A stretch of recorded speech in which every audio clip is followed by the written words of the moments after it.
What is going on, everybody? Welcome back to Viking Creative Studios. My name is Robert Costello, and this has been a long video coming. We're going to be talking about gear. Specifically, we're going to be talking about the A7ii, a super long-term review in terms of professional use and just real honest opinions. So stay tuned.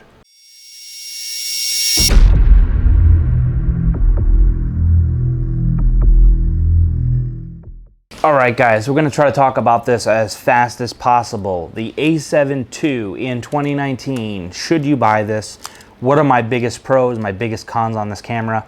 And why am I even qualified to talk about this camera? Well, let's start off with that. So I started off my Sony career with the A6300. I used that thing for about a year and a half. And I used it for everything. Video, photo, time lapses, you named it. I used it for a lot, and I used it every single day. Eventually, it came to a limitation. The APS-C size sensor wasn't going to cut it for me. I wanted full frame, and I also wanted some sort of stabilization. So I got the A7ii. It was the best camera out at the time for the basic models. I mean, they did have the A7S2 and the A7R2, and this was a good, cheap alternative for me to get for full frame. So that's the route I went. Now, I've used this camera for 600 photo shoots, approximately about that. I used it a lot.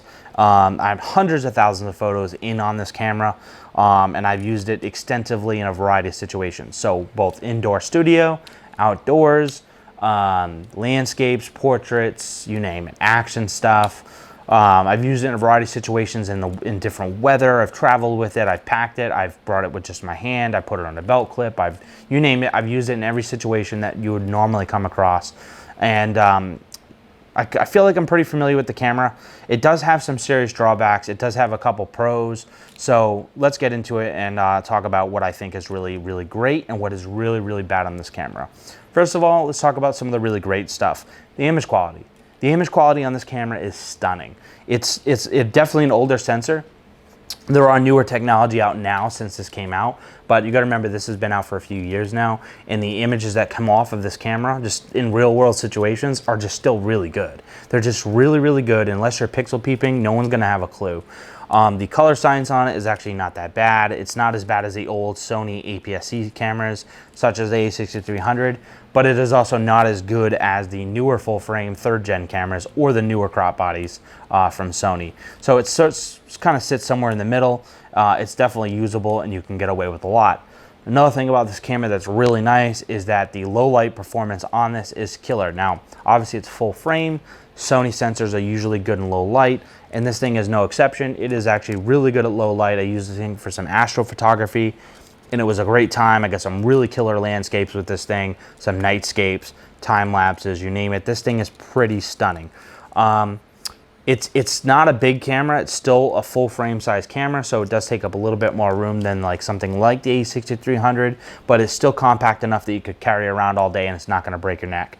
It does have like a headphone jack and a mic jack, so those are really cool. But that's going to bring me to my first drawback about this camera, is that it doesn't really matter that it has those features, because this camera is horrible for video. You can't use this thing for video. The autofocus on this camera, both for photos and video, is pretty much a joke. It hunts back and forth frequently, so pretty much anything you use this camera for, it has to be manually focused, which isn't necessarily a bad thing. You can do some great work with manual focus, vintage lenses, you name it.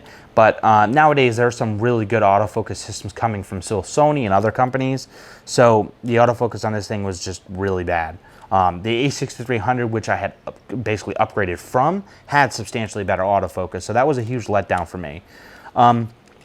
And the video features in this camera overall are just weak. It doesn't have 4K, it only does 1080, and it only does 1080-60, and it only goes up to 60 megabits a second. So it's really weak. If you don't know what that information is, there's tons of videos on the internet, but basically you're not getting a lot of data per second when you use this camera for video. And in my personal experience, the video that comes out of this camera is actually really soft looking. It's just not great. So I didn't use this thing for very much video. It just was, that was a huge letdown for me.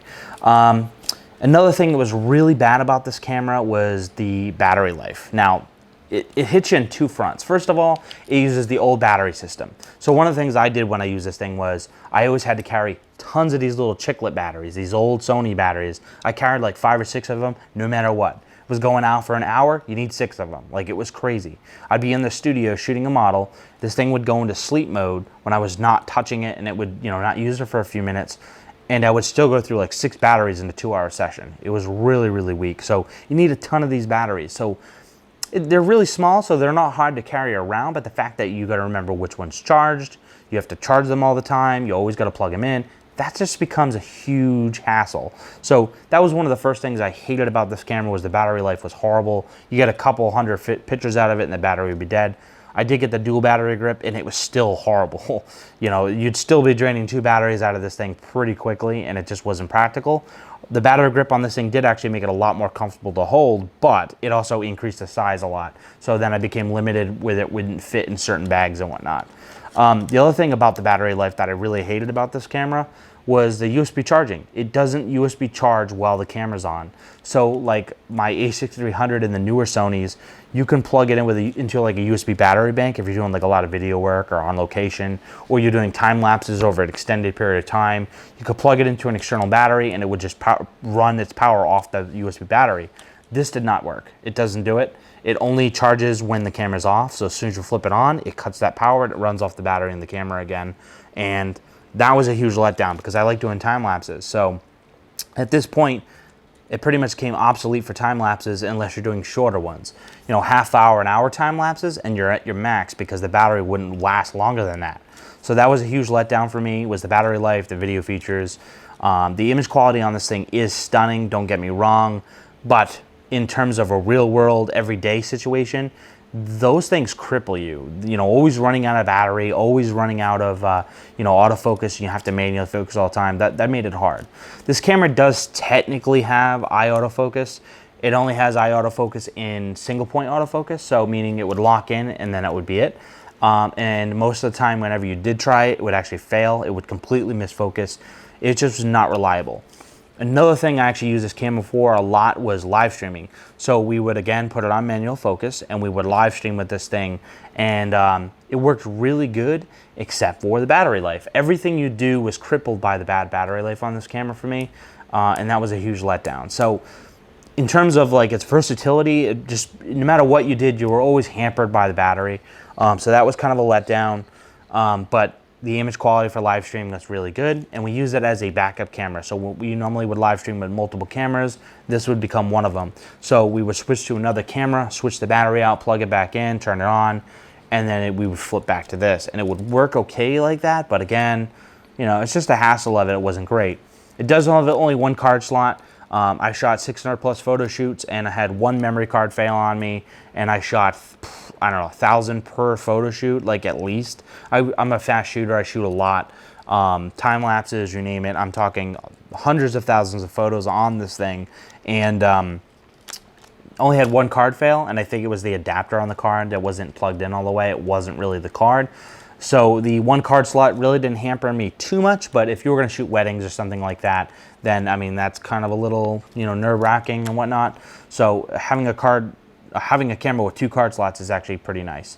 But all in all, I think it was a really great camera. I use this thing a lot. It was a daily workhorse for me, and I mean daily. I put this thing through some paces. I've taken this thing out in hurricanes with a rain jacket. It's never had a technical problem with it at all. The EVF was a little grainy. It's not the sharpest thing, but all in all, it was a really good camera for its time. But kind of brings me to the second section of this video. We're in 2019. We're coming up on 2020. We're in September, and there's so many new cameras coming out for the holiday season. You have cameras being announced left and right. The Nikon just announced the D6 yesterday. You know, does this thing even still need to be sold? It costs $900 as of right now with just the body. You can get it with the kit lens, which is the 20 to 70 for $1,000. For $1,000, there's other options that are actually out there right now that I would much get. I mean, for $1,200, $1,300, you can go and get a Blackmagic Pocket Cinema camera if you're doing a lot of video. But even like the A6600, one of the new crop bodies, or the A6400 by Sony, those are going to give you way more bang for your buck.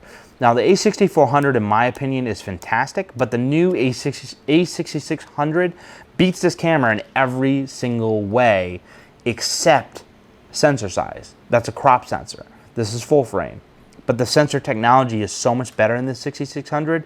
For convenience, it'd be hands down. Not to mention, it's a crop body camera, but with the new battery system. So it's gonna last all day, 2 days, 3 days. I bet you that thing runs forever. Not to mention, now you have like, eye autofocus and continuous mode on all the cameras, and then now they're putting it into the video mode on all the cameras. That's a game changer. I cannot imagine having eye autofocus for video. That's just killer. So yeah, 2019, this camera is gonna be a no for me.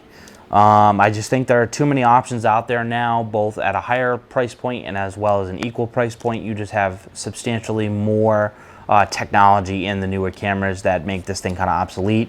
The newer battery life and the newer autofocus technologies and all the other stuff, the eye autofocus.